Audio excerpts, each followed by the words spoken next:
Ladies and gentlemen, we are pleased to have you here. Such a colorful, interesting group of people from all over the world. From working on very different topics in different disciplines, in NGOs, in research, doing their PhD, doing the postdocs, doing their professorships, etc. But working on very similar topics in even similar regions of the world. So here we have a lot of experts working on particular fields. We also have two experts who've been working on particular fields for a very, very long time and very, very big success. So we have two successful stories today here among us. One is the success story of Dr. Sabrola Chaudhary from Bangladesh.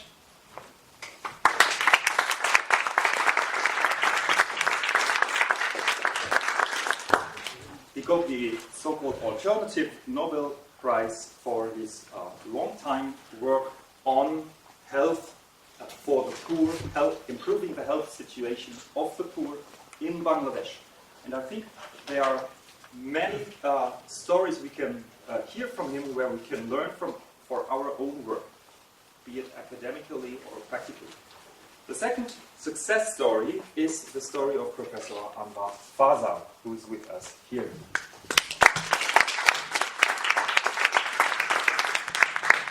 So he's been working for the last 30 years on nearly 12 different initiatives to increase the power of the consumers and the power of the consumer rights in different areas of the world on different topics.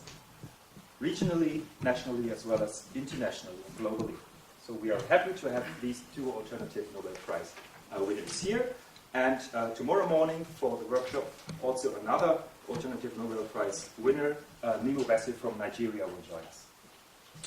So for our small opening here at the Center for Development Research, we are happy to have four people, representatives from four different organizations who are related, strongly related with the Livelihood College here in Bonn. This is Dr. Konrad Schetter, who is the acting director of the Center for Development Research.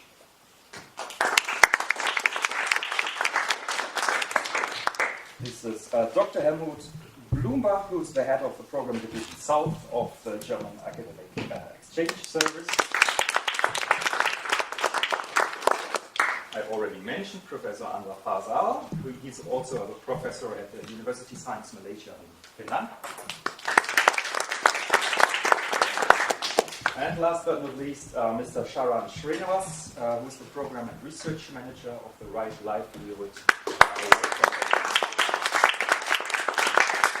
He came to us from Stockholm today. So, warm regards, and maybe we can start with an introduction and a welcome from Dr. Schetter.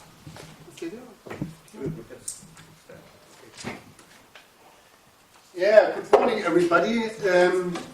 I'm very happy to be here with you and to give you some welcome remarks. First, I have to mention that I shouldn't stay here because the idea was that this welcome should be given by our director, Solvay Gerke.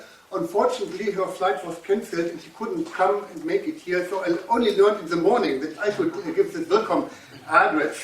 So this is the negative message I have to convey, but there's also a positive one I can include, because as I learned from the program, I should not talk for the next 20 minutes. Due to I talk double the fast than our director, I can do it in 10 minutes. So I don't have to talk for such a long time. First of all, of course, I'm very happy that you are all with us. I very much like to welcome our distinguished guests. We are very happy that you are here. I'm very happy that Sabrola Chaudhary is here. I think he received his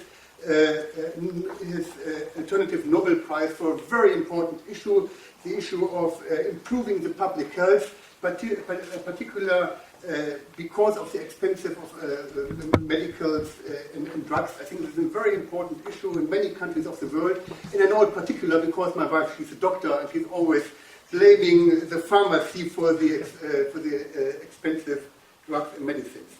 I'm also very happy that we got Mr. Anwar Fazal with us. I think I don't have to tell more about it. I think Till talked a lot about you. I think you're one of the old boys of the Right Livelihood award. I think you received your award already in 1982. So one who is really from the beginning part of this whole very fascinating idea.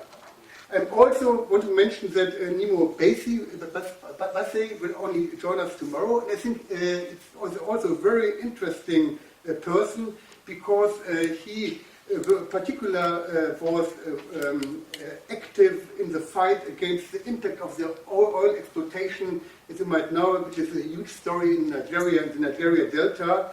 And here he was very much doing research against the oil exploration of the ecological environment as well as of the livelihood of the people.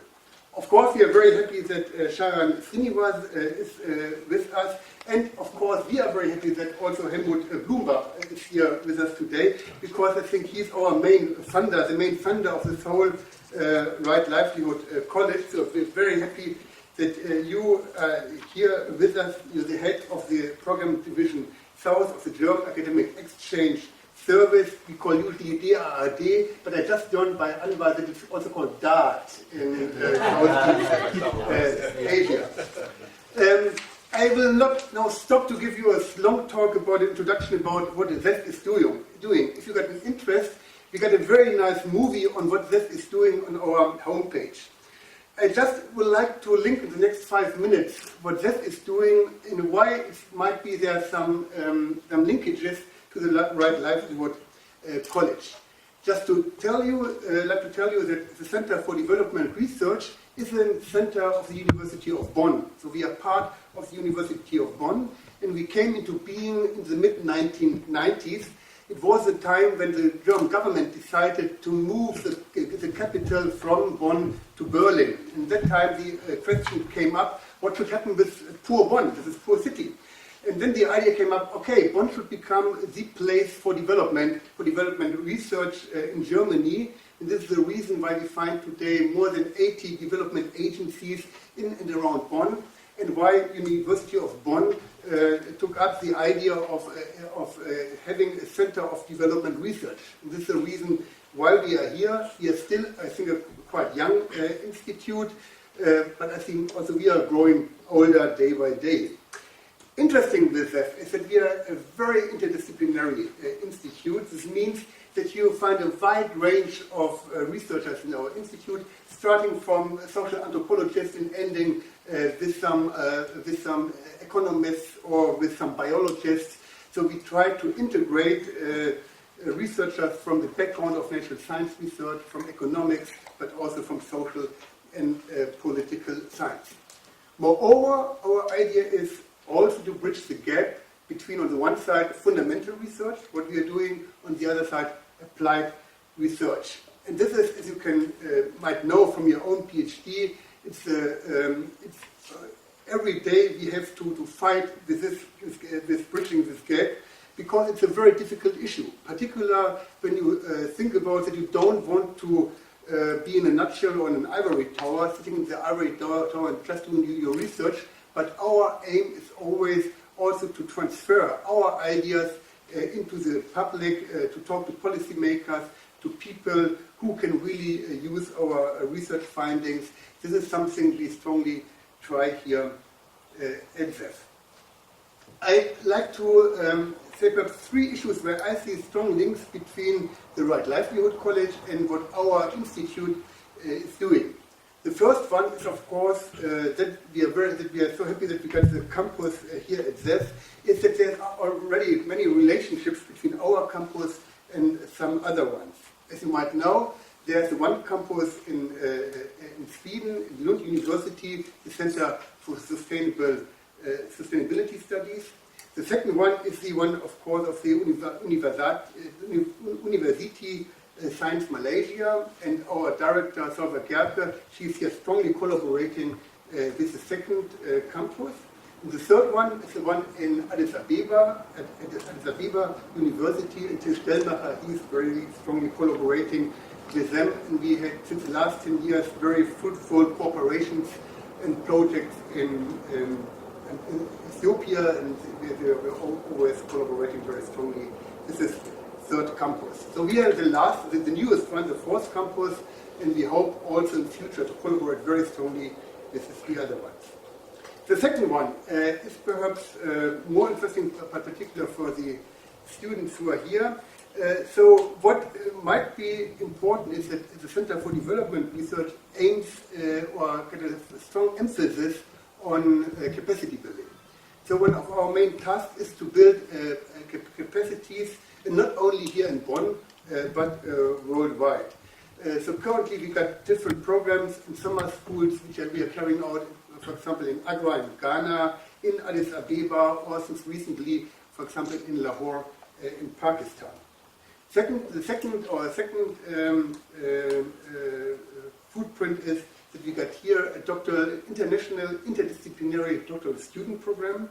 Every year we have here between 30 up to 50 new students coming here in doing their PhD here at the University of Bonn. And here we also like to combine our international program with the RLC campus by having every year one PhD candidate which is funded by the DAAD for the Right Livelihood campus. This year we had, or since last year we have here, for example, Wan Peng Lai from Malaysia, who is the first RLC Bonn PhD student. And she unfortunately cannot be with us today because she just started 1 month ago field research on migrant workers in Penang State. I think it's a very important topic, and I think particular also we talk about social mobilization as we intend to do this in this workshop. I think this is a very topic with a tremendous importance. So that we hope that with this workshop that we can provide a certain expertise in training, in capacity building here for the RLC campus, in particular for the current workshop. With other words, it also means that in the next days you will meet many of my colleagues who are working on topics which are very strongly related to social movements, to social mobility, and you will have a lot of chances to discuss with them your topics. The third link, and I think this is perhaps the most important one, is the topic contents. And I think here we have always to remind ourselves why we got the Right Livelihood Award. And I think what's a striking thing with the Livelihood Award is that it always is on search for alternative paths of thinking and of acting. The Right Livelihood philosophy is to break out of the conventional accepted cycles and ways of thinking. I think that's important. Always looking for alternatives in thinking. And I think this is often coming too short in the academia. Also trying to take an alternative stance of understanding the world, finding creative innovations. All things, I think, make up the Right Livelihood and make it such a tremendous award worldwide. In this respect, I'm very happy that that was identified to provide a Right Livelihood campus. So we, as that, we hope to learn a lot from the laureates, but also of the students in ways of alternative thinking. I think that's important in this learning of alternative thinking. And I hope that that might be an appropriate place, appropriate location for this exercise. The reason why I think that this might be a good place for doing this is that that is focusing on this inter or even transdisciplinarity. This means that we always start with a problem. We don't start with a discipline. We are always very strongly driven by a problem. We see a problem in the world and hope to improve this problem. And then all these disciplinary boundaries doesn't matter. And I think this is a unique case. We hardly find many other institutes worldwide which have really tried to follow this approach and always come back and ask ourselves, what is the next discipline boundary we have to break to solve a question? I think this is something which always comes to our mind, which is often very hard, I have to admit, which is always often very lot of work, and people who start to work here with, as it says, coming from a discipline, need a long time to start to think another way, alternative way. And I think in this thinking of alternative ways lies perhaps kind of a silent cooperation between the right livelihood and what we are doing here.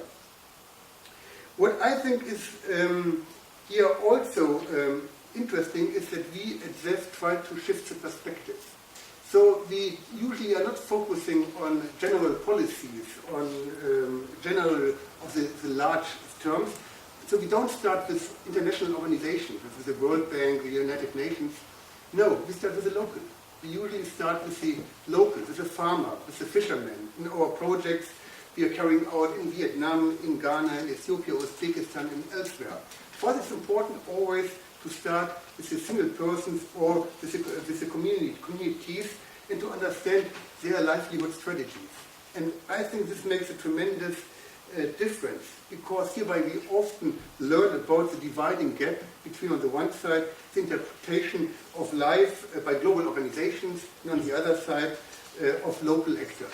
And I think by focusing on the local actors, we learn a lot about how we can perceive the world in another way.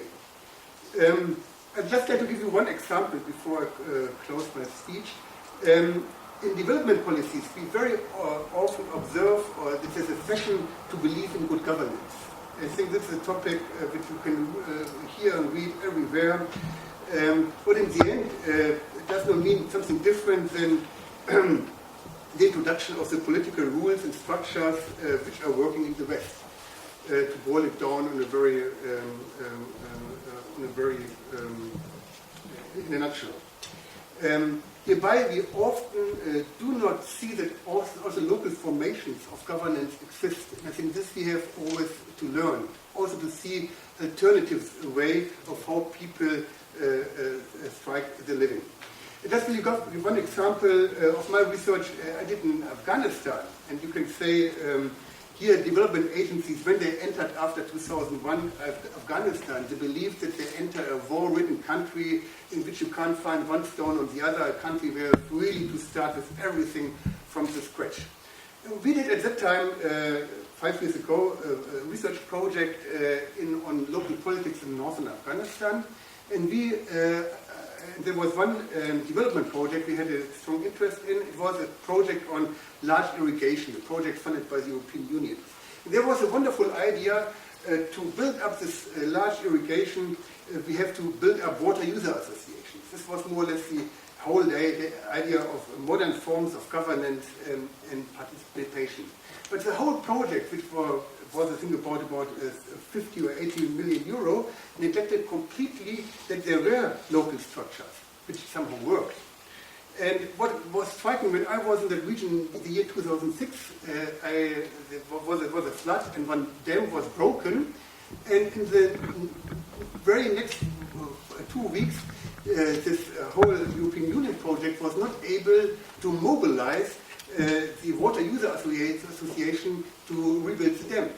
And there was also no need to do it because the traditional groups, the traditional communities did this within 24 hours. So what you could learn about it, on the one side, there was a much funds spent to build up something new, completely neglecting working structures which were there.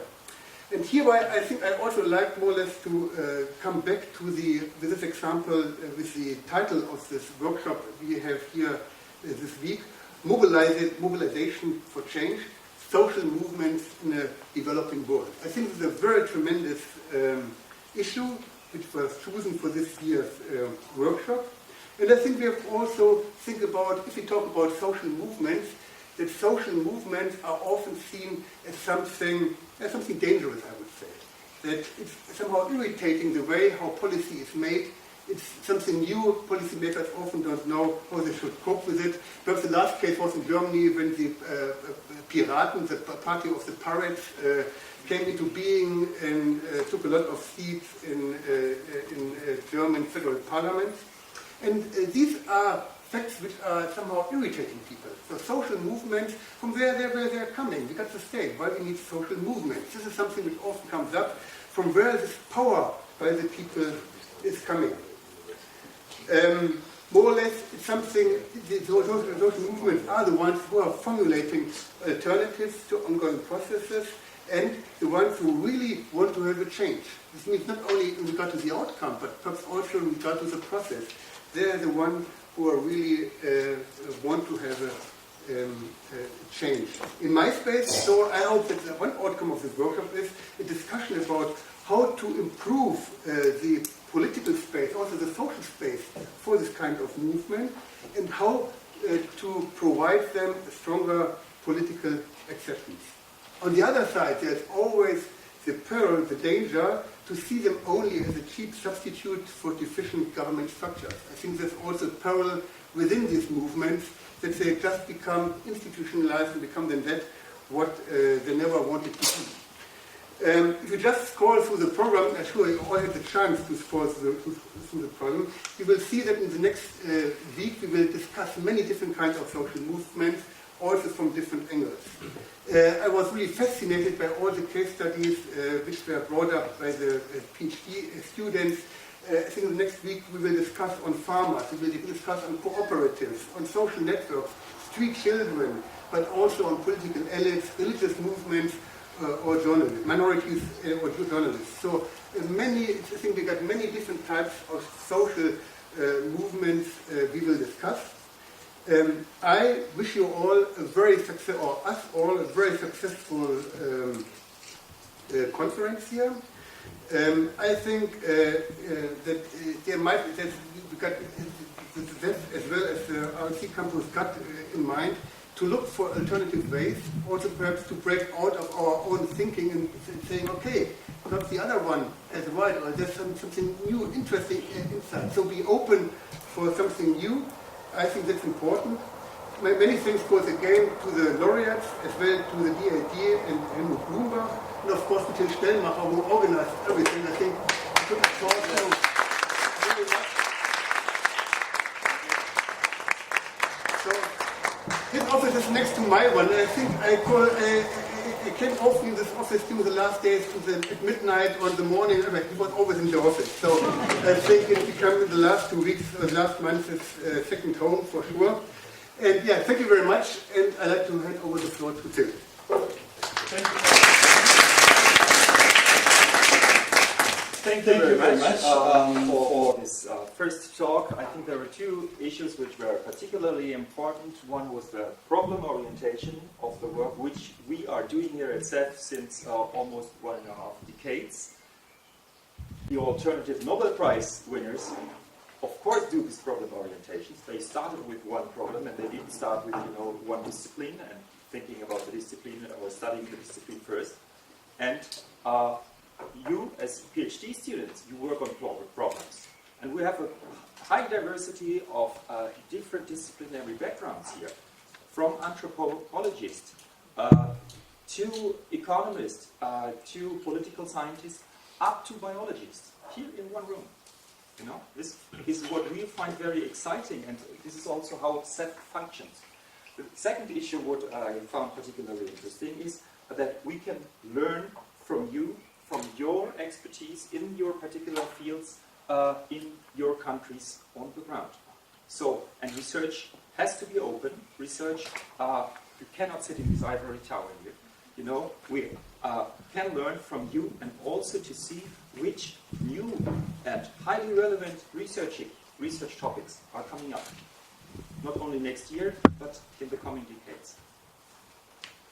Thank you. By saying this, I would like to ask Professor Dr. Anwar Fazal from Malaysia to give his opening speech. Thank you.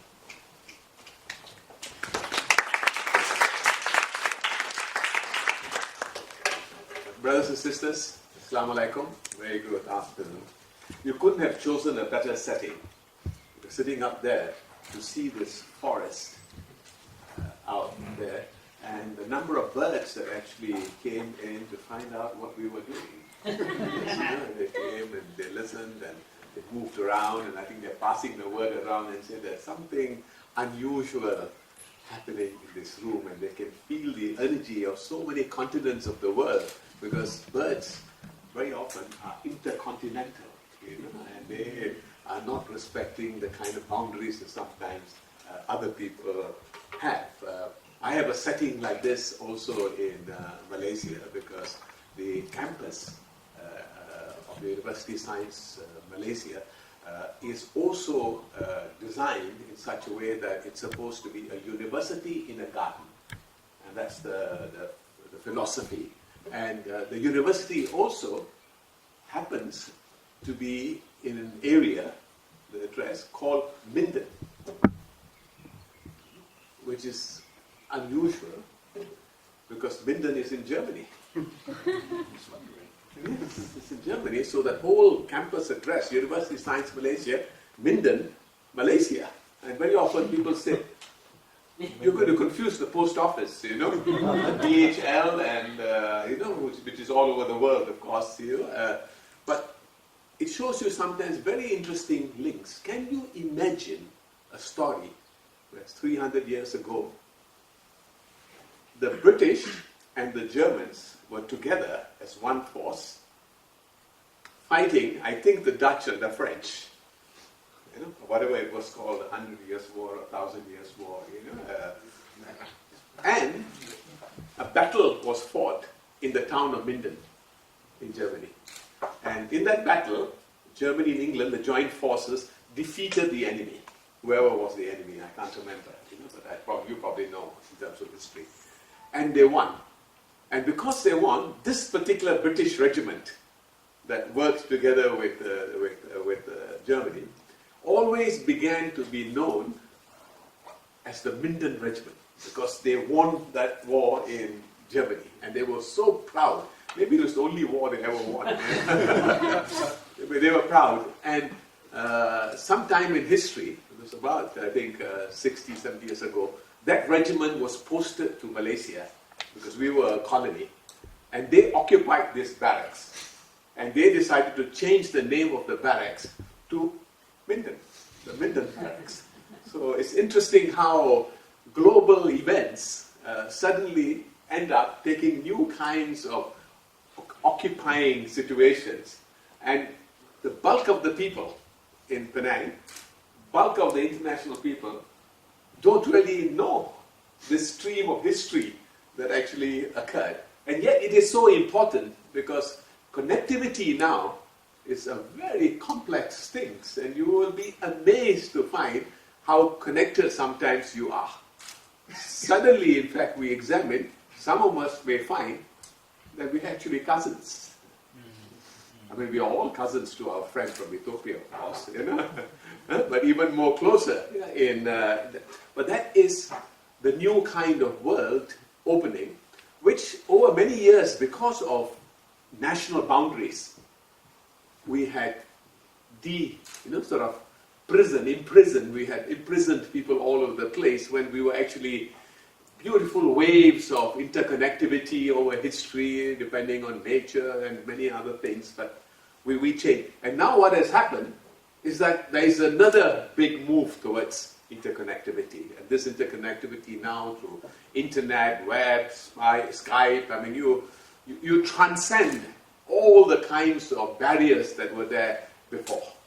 And this particular program that we are engaged in is also one of those transcending programs. So a program that transcends disciplines, it transcends geography, it transcends also the big issue between what is, the worry of the optimists and the worry of the pessimists, the kind of people who will spend long times arguing whether this glass is half full or half empty. So these transcending kinds of challenges now are the challenges of the future. And what is wonderful is that ZEF is one of the transcenders globally, and one of the best transcenders globally if you look at the history of research and its work and the scholars that it begins. And DAAD, I must learn to call DAAD. DAAD is okay. It's okay. Because in Malaysia, when we say DAAD, it's the Drainage and Irrigation Department. So I find it a bit difficult to it hasn't got a particularly good record. Because when you want things drained, they don't do it very well. When you want things irrigated, they don't either. It's Dad is and he's also closer to Dad, in a way. They are like the mother and the father of many great things. And one of the wonderful things that they do in that transcending work is that you don't just bring people from one place and they are homogeneous. You're actually creating a global community, and this is a kind of United Nations, but a kind of United Nations that's centered on problems and reducing the distance between problem and solution, because the actions are in your hands. It's there. You are close to doing the research, and you want to see the outcome making a difference. And that's a wonderful kind of situation, and we're so grateful to DAAD for making this kind of transcending, because the global community we need now, you can say the future community that we need now, are the people who are transcenders. Because the world has moved towards separation of different kinds of identities. Because if you look at the problems, we breathe from one air, we rise from one ocean, we drink from one water, and at the same time, children cry the same all over the world. Laughter. When people laugh, you can't distinguish Ethiopian laugh from a Malaysian laugh, or laughter. Although maybe it's the subject for some study to see whether you can identify. This laugh is from. These are the English. they laugh like that. Maybe some close their mouth and laugh, and some open their mouth. But it's interesting. We all laugh. Our blood is all red. And the songs that we play with our heart, they all play the same kind of song. So there's a certain, not only just transcending, there's a certain universality that we also have to deal with. And this universality is something that we have to generate. Because the problems themselves have this universality. And this universality may operate in different places in a local way. But we need the groups that will make success in one place, and then our hope is that it will proliferate, it will go viral, as they like to say in computers, that other people can be inspired by actions. But to do this, of course, we need people who think about the future. I'm so happy that together with all of us, there's a group called The Future present here. That's the Youth for the Future. These two young men, they were young people. They were part of the last conference that we held, the 30th anniversary, because we decided that we didn't want a conference of just the laureates talking to the laureates. Because our average age is increasing, mathematically, if we do the mathematics, we're getting older and older and older. That's the nature of these kinds of awards. There's a certain mathematics about movements. And so you need to engage immediately in new generations. And we talk normally of the 3 generations. I said any social movement that wants to continue to be a movement, that means it must move, must always engage 3 generations. This is the 3G, which everybody knows in the phones. But social movements, remember, if you want to make great success, how do you draw from the wisdom, the tears and sufferings of the older generation? Because they can give you something. They can give you both wisdom and they can give you tears and suffering of what happened. And you need also the generation below who need to move on and carry on the struggle. And the more you engage them while these things are going on in an interactive way, the more likely the movement is actually going to be a strong, constant energy. Most places they fail. The old are disconnected. The young are ignored because we've got no time for them because we've got so much work to do, And of course, any organization that thinks in that kind of way, I'd say that they are not a movement anymore. They're just going to be something that's going to fizzle off very soon. So these programs, when we did, we said, we are going to have a parallel youth conference. In fact, our idea, Sharan and I, was even much bolder when we started. We said, hey, tell every laureate, we're going to pay for you to come here, provided you bring at least 2 young people together with you. Then your team will be 3. Yeah?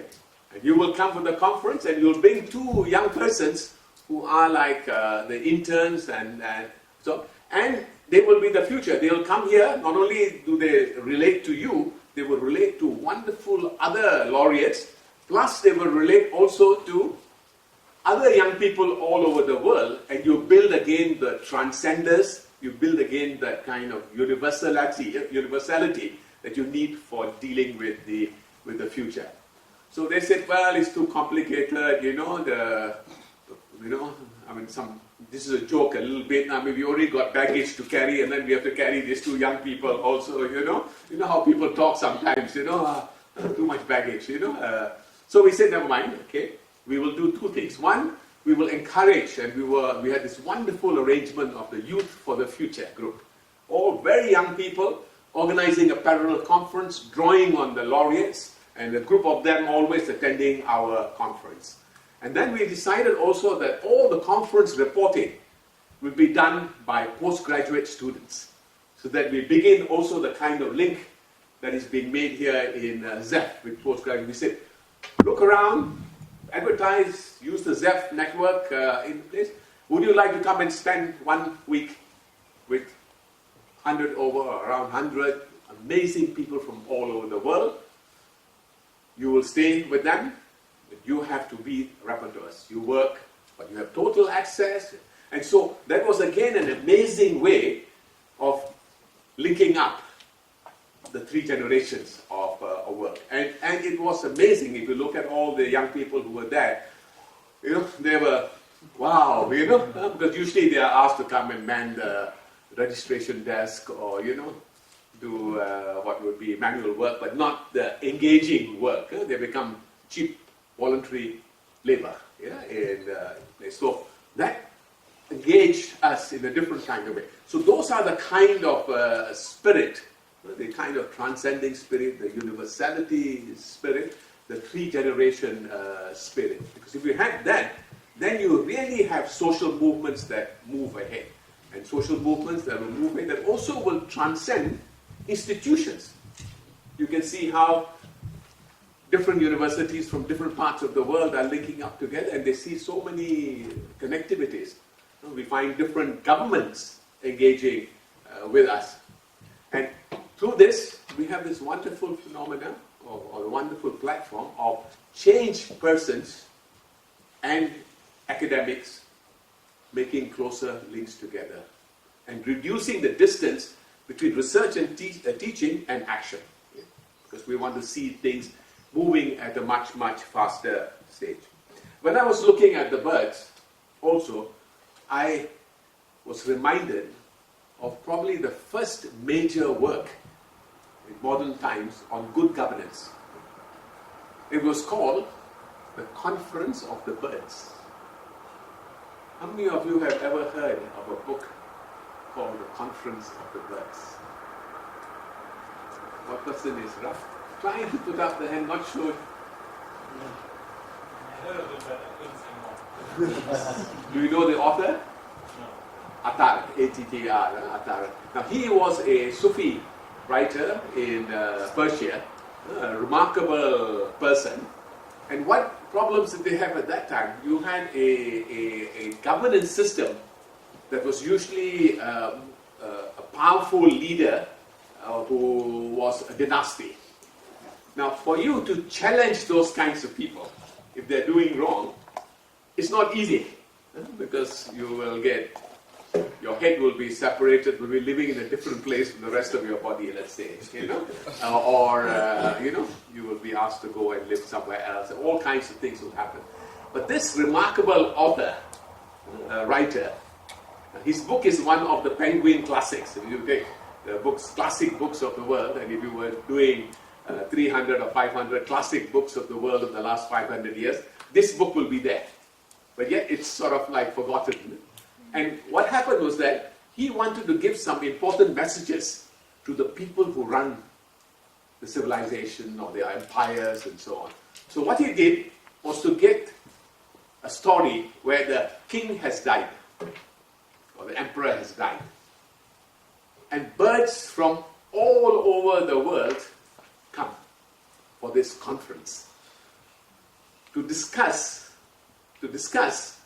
what kind of values and virtues and skills should the new emperor have.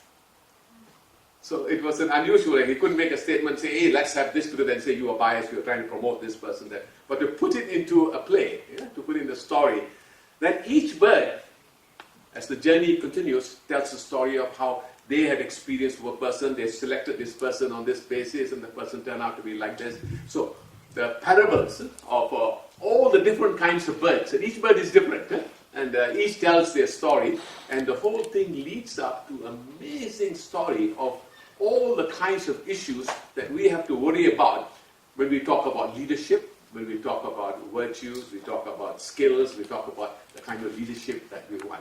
So if any of you has not read that book yet, try and look for it.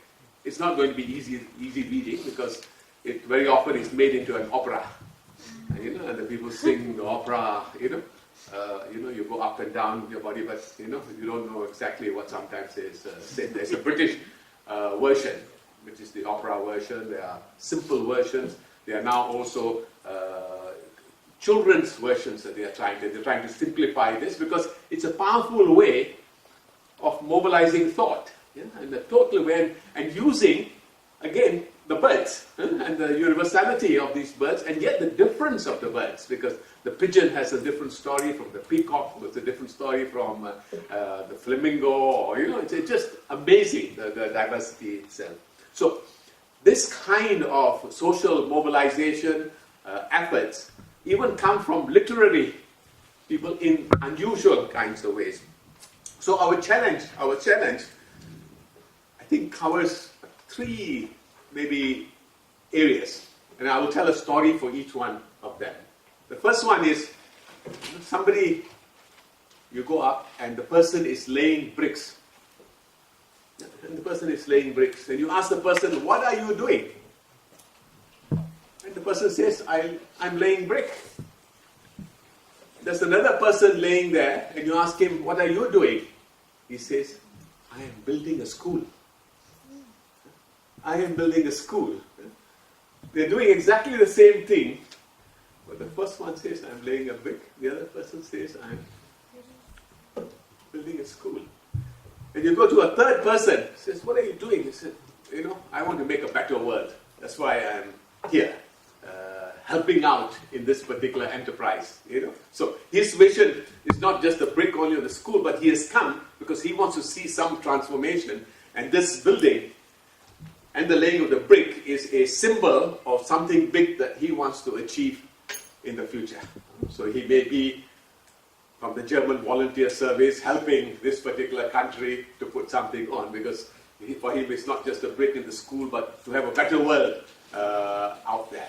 So this visioning idea, you can be tracked, or necessarily, there will be different kinds of levels of thinking, and you have to understand these three levels. And academics can suffer from the same, or you can say, they have to go through, similar kinds of, which some of them are like the bricklayer, some of them are like the school builder, and some of them are the earth builder in the place. And that vision very often also colors the way that they operate and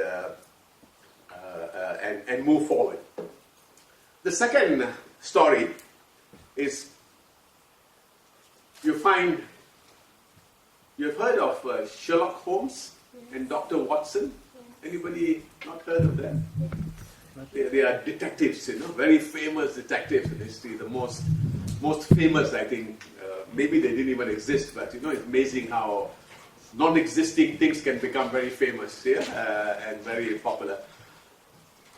They went camping one time, and in the camping, they were tracking, looking at things, and finally they had They decided to stay in one place in a nice little forest. They built a little tent and they slept inside the tent. In the middle of the night, Sherlock Holmes woke up Dr. Watson. Dr. Watson, wake up, wake up. And Dr. Watson, wake up. And he said, look up. Do you see what happened? He looks up, he says, I think I see a shooting star. And the moon, it's a full moon today, you know, and I think I see vaguely the galaxy up there. And Sherlock Holmes tells him, you stupid man, somebody has stolen our tent. So sometimes we get trapped in sometimes looking very far away and unable to see the very dangerous or immediate situation that is even very close. And that is another kind of trap sometimes. Yeah? We need people who are visionaries. But a visionary at a time when in fact you have a different kind of crisis, therefore has to be carefully evaluated in that. So that story about this tells you that we need sometimes the sense of immediacy. That some things are urgent, some things need to be attention. These are what you call the problem-centered approaches. And at that time, you can be a dreamer, but they said you want to realize your dreams, the first thing to do is to wake up. Yeah, that's the expression we always use. Yeah? You are asking me to Wrap up. In the place. Yes. So the third story and the last story. There's a particular town where they're always finding babies in the river drowning. So they're always going there, saving the babies, and they're so happy that they have saved the babies. And they're so busy saving the babies that they never think, why are all these babies appearing in the river? I mean, there could be babies of different, human or other kinds of babies. What they should be thinking about, instead of being proud and say we have saved the baby, is looking up in the river, say, who is throwing the babies into the river? And actually doing something about the throwing of those in the river. And that means we have to also think structure. Sometimes some problems are symptomatic, and some problems require structural thinking. And so when you're doing your work, you need that work. So for us in the Right Livelihood College, we do bring all these kinds of concepts through the lives of 150 people from some 60 countries. They bring these kinds of wisdom, these kinds of experience, and we want to link them more and more with universities. But the universities are a medium. The main group that we want to reach together with the universities, because we share one constituency in the three generations. That's the next generation, the people who are going to decide the future. And so our partnership is largely aimed at the young people in the future. And that's why we have this particular program, and that's why we are looking forward to working with you very much and enlarging the community of people like you so that we can see very soon a better world, a more peaceful world, a more just world. Thank you very much.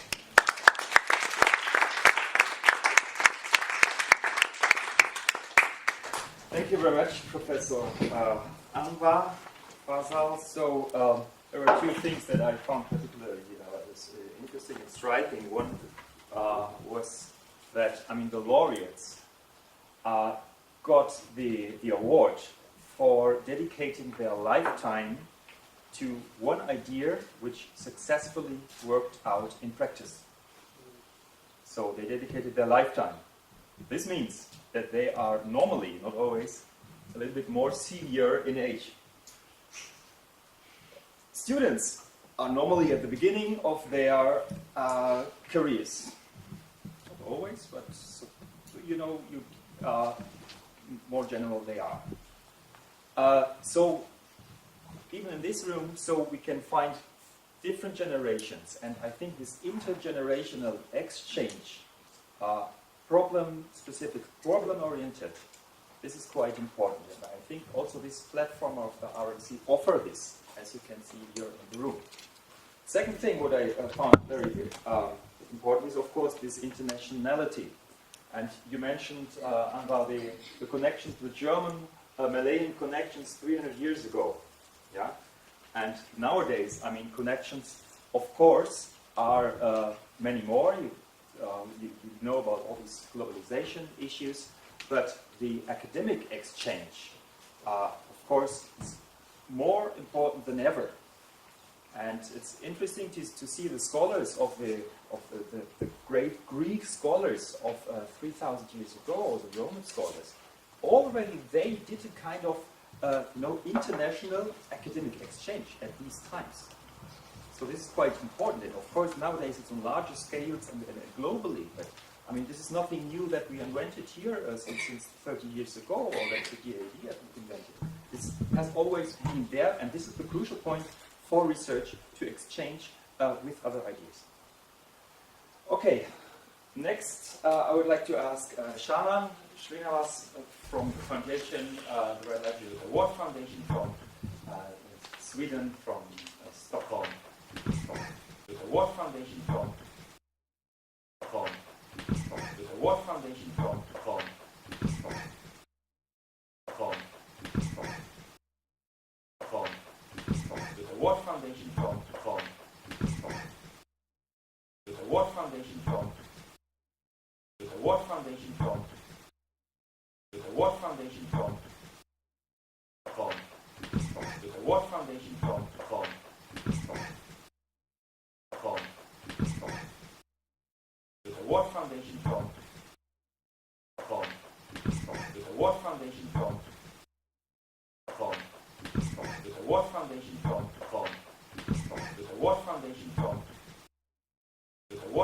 from Stockholm, from the Award Foundation from Stockholm, from the Award Foundation from the Award Foundation from Stockholm, from the Award Foundation from Stockholm, from the Award Foundation from Stockholm, from the Award Foundation from the Award Foundation from Stockholm, from Stockholm, from Stockholm, from the Award Foundation from Stockholm, from Stockholm, from the Award Foundation from the Award Foundation from Stockholm, from Stockholm, from the Award Foundation from the Award Foundation from the Award Foundation from Stockholm, from the Award Foundation from Stockholm, from the Award Foundation from Stockholm, from Stockholm, from Stockholm, from the Award Foundation from Stockholm, from the Award Foundation from Stockholm, from Stockholm, from Stockholm, from Stockholm, from Stockholm, from Stockholm, from Stockholm, from Stockholm, from Stockholm, from Stockholm, from Stockholm, from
Thank you.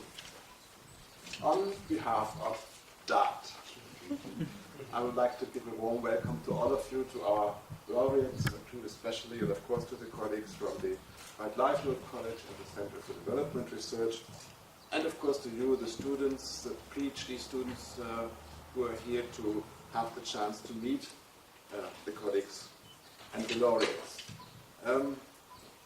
It's an interesting talks we had so far. I was actually learning a lot, especially the fact that the Britons and us were fighting side by side at one point in history. That was new to me. Very nice, and that there is Minden in Malaysia. But coming back to the purpose of this workshop, I thought that I should not just say welcome, but I should maybe try to make a few remarks on why DAAD is supporting this Livelihood College idea, and the workshops here in Bonn every year, and also the PhD student every year, who is sort of attached to one of the laureates and works along these lines. You know that we are only some 16 days from the United Nations Conference on Sustainable Development Rio +20, which will take place where? Where will it be? New York. Huh? Yes.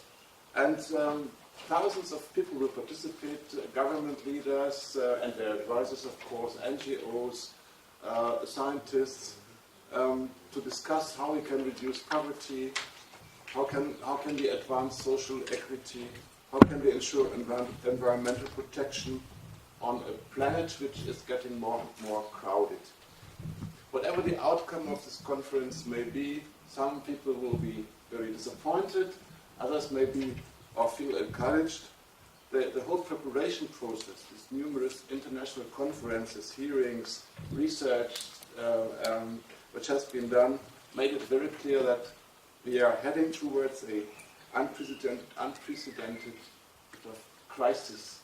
We have development paradigms and economic patterns which lead us to environmental and economic problems of dimension which we did not have so far.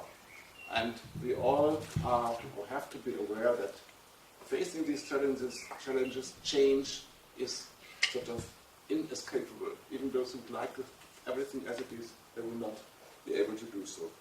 We at DAAD believe that education, and especially higher education, is one of the most important and powerful drivers of change. It can gain significant relevance in promoting equitable and sustainable world development. Strong universities can strengthen a country's capability to solve its own problems and to solve them in its own way.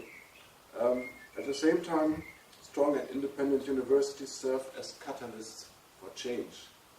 They generate and distribute capacities, knowledge necessary for social and political transformation. We also are convinced that international cooperation is very much needed to address pressing global issues. The problems are global. We have to work together on a global scale to solve them. This is why we have made university cooperation, and especially cooperation between us here in Germany, our universities here, and universities in developing countries, one of our core areas of activity. Within the broad range of our programs and projects, you may have got to know some of them already. I think that the Livelihood College and its campus here in Bonn can make a very special contribution. With the help of the laureates of the Livelihood Award, it can show us how to bridge the gap between science and civil society. At this point, I would like to share some thoughts with you which I picked up recently at the two DAAD-supported conferences on research and development, one in South Africa and one here in Bonn. And I would like to, first of all, quote Neville Alexander, who is a very good friend of DAAD and others, a very well-known political activist and linguist from South Africa. He actually was a long-term member of the ANC and also spent many years on the Robben Island in the Robben Island prison in Cape Town. He draws our attention to the fact that our universities undergo a fundamental transformation which is triggered by what has been called the knowledge economy. And he identifies, and then I quote him, a symbiotic, mutually reinforcing relationship between university researchers, especially in science and technology, and transnational corporations that are heavily dependent on the knowledge produced in relevant research centers. In order to maintain international competitiveness, these corporations push for governments to design national systems of innovation. This system, as he describes it and as the knowledge economy demands it from us, may provide technical innovation, no doubt.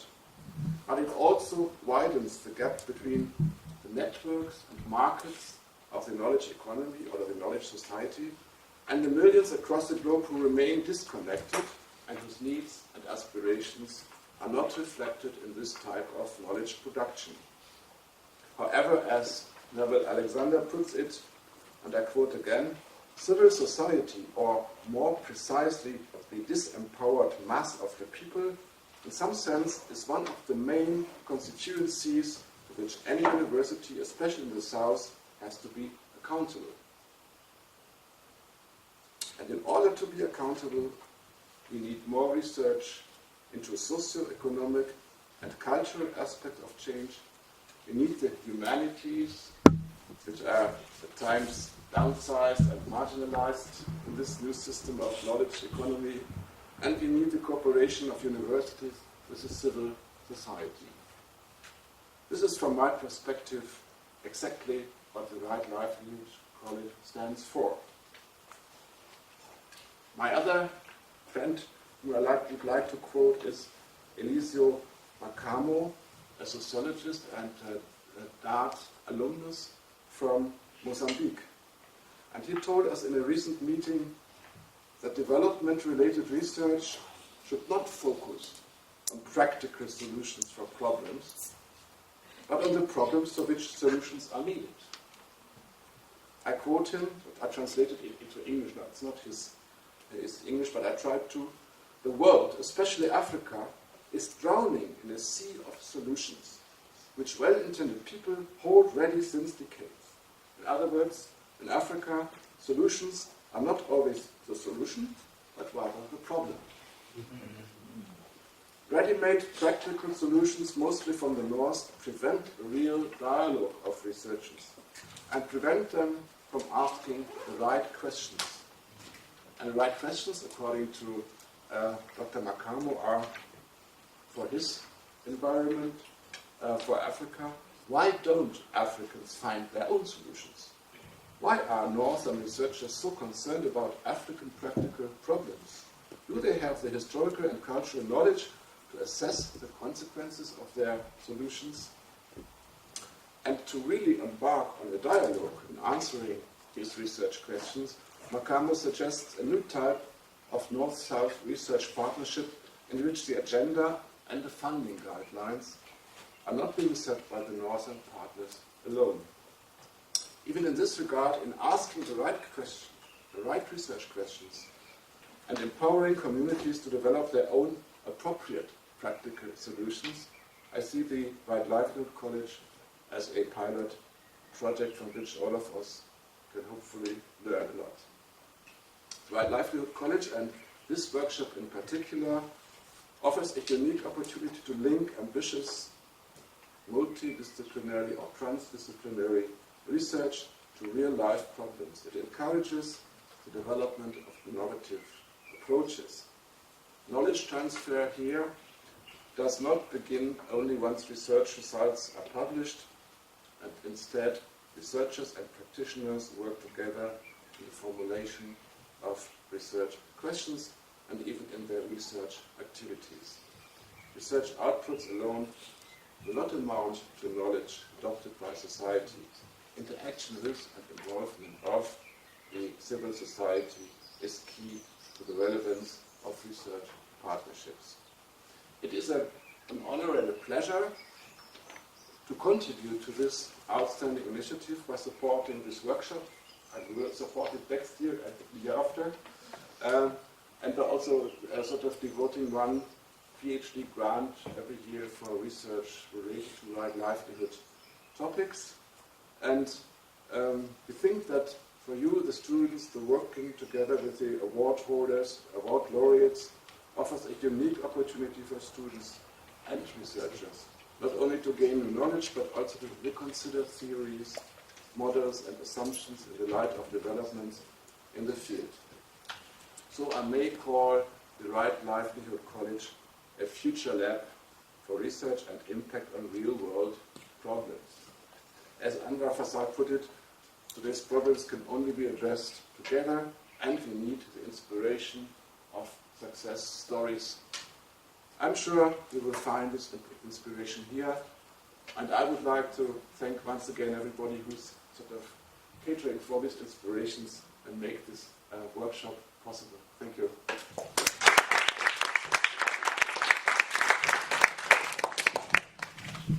Thank you very much, Dr. Blumbach. So, you mentioned also two very important things that I would like to have a look on. So, one was, I mean, that Africa in particular, and I think this is also relevant for other Asian or Latin American countries, is drowning in a sea, in a flood of so-called solutions, maybe. And we've had this not only since recently, but since many, many decades. So I think here we can offer a platform in this workshop where many of you and the laureates who have been working in NGOs, and this of course also includes you as a PhD student, because I mean you are here also, not only but also because you have a long track working in NGOs in your own countries. So normally you do not just jump from university to PhD. So therefore, and I think this expertise, working for several years in an NGO on a particular problem, helped you to create your research questions. And therefore, all of you, we have 20 PhDs here, even more, with, of course, research questions. The first thing when you start a PhD, I mean, is the research question. So this is the interesting thing that in the coming week we will talk about. Which are the questions? Are they relevant? When are they relevant? How could they be more relevant? So what are the methods or approaches to tackle with these questions? So asking the right questions, is of course very important for a PhD, but as you are working in NGOs and civil society organizations, you are a bit advanced asking the right questions, maybe. So, the other one is the North-South exchange dimension of the whole idea of the whole campus here. And of course, we also like to contribute to the North-South exchange and to strengthen and promote this North-South exchange. But I think we can think a little bit further to exchange the South-South-South-North exchange.